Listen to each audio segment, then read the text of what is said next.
7-3, the Mounties, following the long touchdown drive. They took a 7-0 lead with 11:18 to go first quarter. They have been stymied offensively. Now their fourth possession with no points on the board. Right. Riverside has really held them in check. And for a team that averages, Dan, 40.1 points per game, that's top 10 in California, Right. only 7 here after the first quarter, solid to keep them in the football game. Yeah, I mean, not exactly the best start for both teams, but either way, it's actually the perfect situation. RCC doesn't want the Mounties to pull away. Right. They want to be held. They want to hold them in check, and it seems like they have. 7-3 score in the second quarter, not bad. Too much football to be played. Yeah. Still. Well, I'm curious, Dan. Justin Allo following the long touchdown drive, only 2 first downs by that Mount SAC offense, and Amaris Tolbert really has not gotten anything going. Riverside defensively, do you think they can sustain that per se for 3 more quarters? Definitely. They've done it all year. I mean, they've held every single team in check except one. One loss. But the hey, Grossmont. Yep. That's a big blemish, though, it really is, as Riverside could seal the playoffs with a win here tonight if they were to beat Grossmont. Instead, they're going to have to win. If they're able to pull ahead in this game, they're going to have to win next week as well against Long Beach City College. That'll be a fun one as well. That's You'll right. catch that on Spreaker.com on National Sports. We're simulcast here tonight, Extreme Sports Pod, along with Spreaker.com here for tonight's ball game. Dan Gadino, Nick Rice joining you live from Wheelock.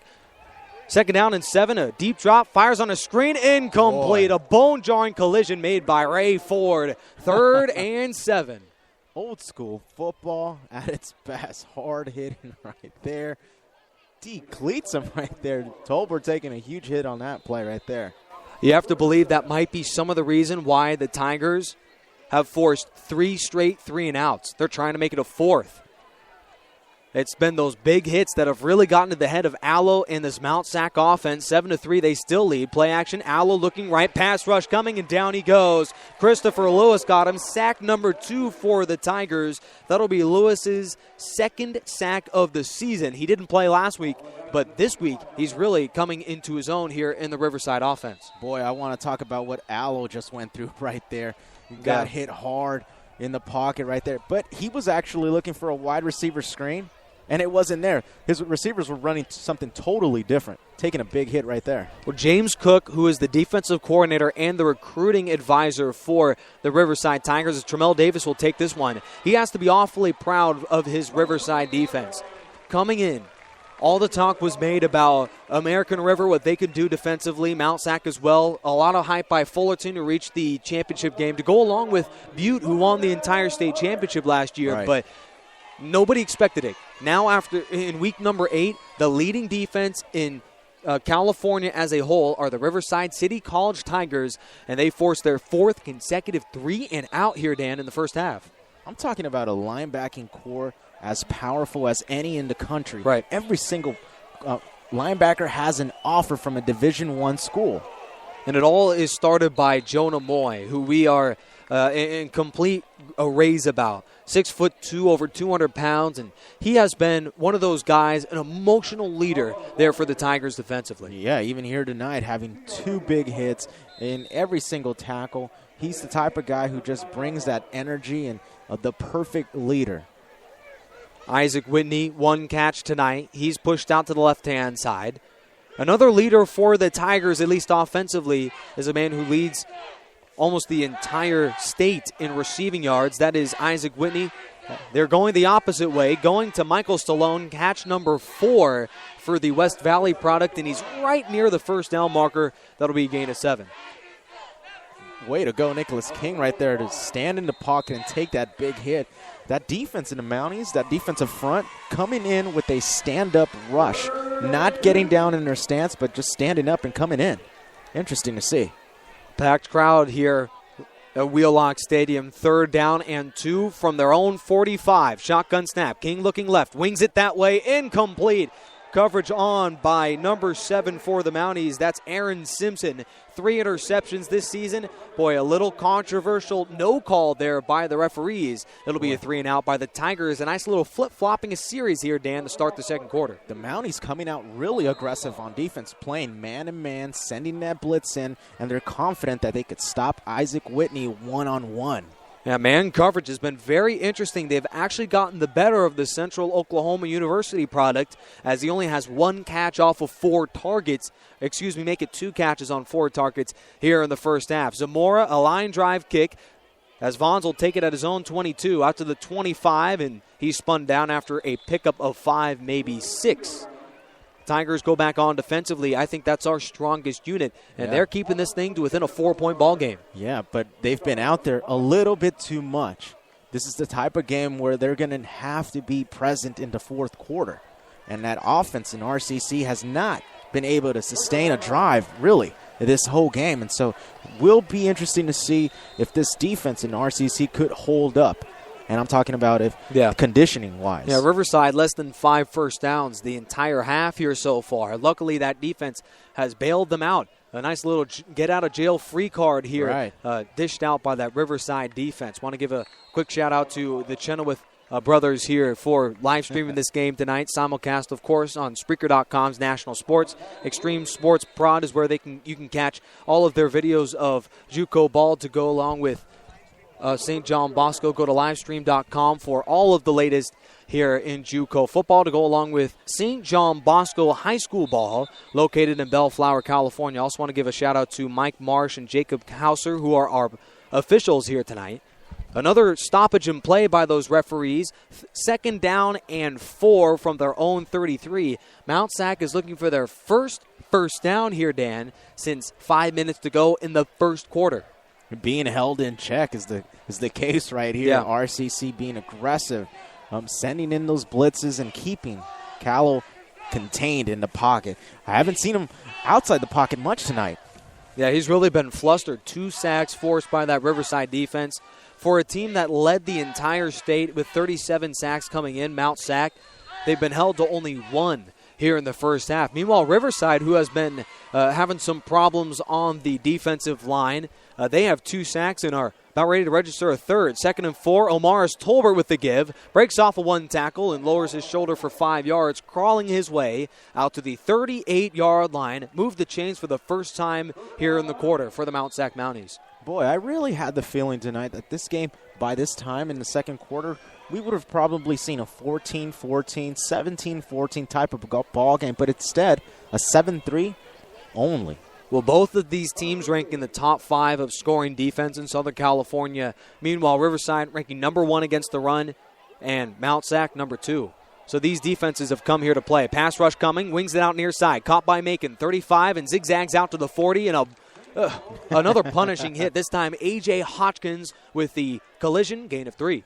A.J. Hodgkins letting off some steam right there, taking him down. First contact, short game, decent game, by the way. Well, you wouldn't have thought, I'm sure I wouldn't have, that the leading tackler of the half here for this ball club, the Tomavena brothers, no, it's not. It's A.J. Hodgkins, the Wyoming bounce back. Tackle number 4 by him. And he's been quietly establishing himself as one of the best linebackers in the state.